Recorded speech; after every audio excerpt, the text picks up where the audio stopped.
Iraan Ameerikaa fi Israa'el waraana naannoo guutuutti babal'achaa jiru gadi fageessaniiru. Bahii giddu galeessaa dambalii rifaasisaa waraana saffisaan hammaataa dhufe jalatti raafame.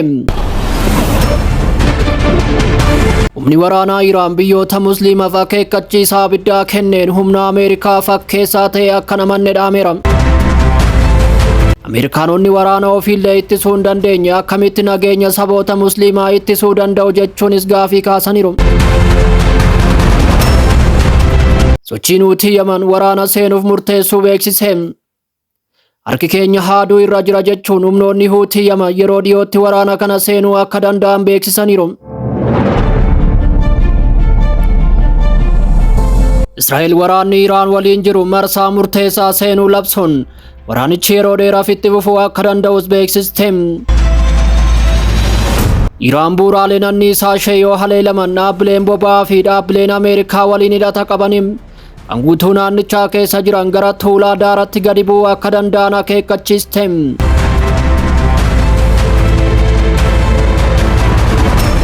Dubbi himaa waraanaa Iraan Abool Faazil Shaakaarjii guyyaa irraa sawataa isaniin Waashingiteen kana booda michoota ishee eeguuf dandeettii akka hin qabne labsuun barri olaantummaa USA naannicha keessatti qabdu xumurameera jechuun ibsaniiru. Ameerikaanonni waraana ofiillee ittisuu hin dandeenye akkamitti nageenya saboota Musliimaa ittisuu danda'u jechuunis gaafii kaasaniiru. Jeneraalichi dabaluun haala ajaa'ibsiisaa ta'een doonii USS Abrahaam Lincoln rukutuun duubatti deebisuun isaanii Ameerikaaf bara salphinaa seena qabeessa ta'e ta'uu ibsaniiru. Itti dabaluunis haleellaan haloo ba'uu Iraan dhaabbilee waraanaa Ameerikaa hedduu guutuu naannichaa keessatti barbadeesse jechuun uffatalee qabeenya saboota ba'a giddu galeessaa fayyadamuun ijaaraman jechuun Waashingitanitti qoosaniiru. Iraan waraana booda magaalotaa fi bu'uuraalee misoomaa ishee deebistee ijaaruu dandeessi kan jedhan jeneraalichi garuu wanti deebi'ee ijaaramuu hin dandeenye amanamummaa Ameerikaa fi humna Israa'el ta'uu akeekkachiisaniiru.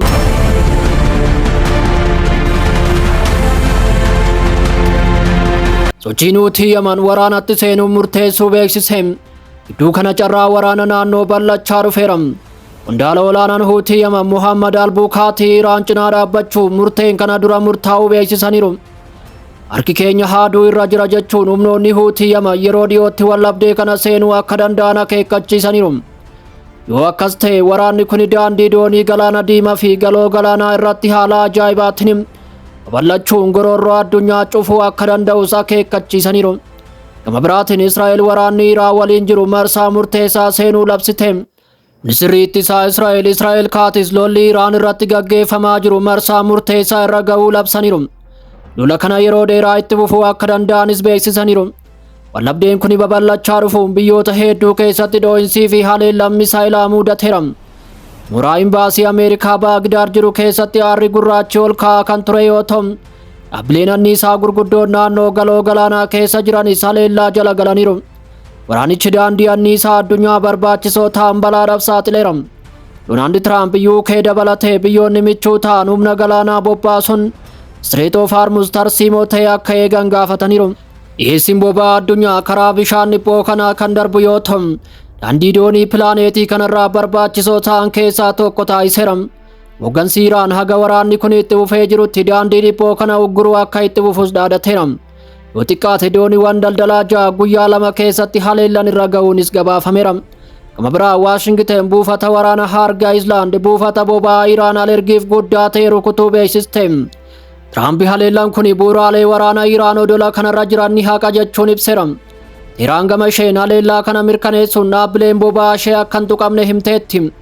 Iraan haleellaa kana boodas akeekkachiisa kenniteetti. Bu'uuraaleen anniisaa ishee yoo haleelaman dhaabbilee boba'aa fi dhaabbileen Ameerikaa waliin hidhata qaban guutuu naannichaa keessa jiran gara tuulaa daaraatti gadi bu'u jechuun akeekkachiisteetti. Haleellaan misaa'ilaa biyyoota hedduu rukutuun daandiin doonii balaa jala galuuf Wattoonni haaraan dirree waraanaa seenuuf qophaa'aa yeroo jiranitti bahii giddu galeessaa gara waraana baay'ee bal'aa ta'etti siqaa jirti jedhameera. Yeroo gamni lachuu lola itti fufuu waadaa galan naannichi qarqara wallabdee sirna addunyaa guutuu irra deebi'ee bocuu danda'u irra dhaabbateera.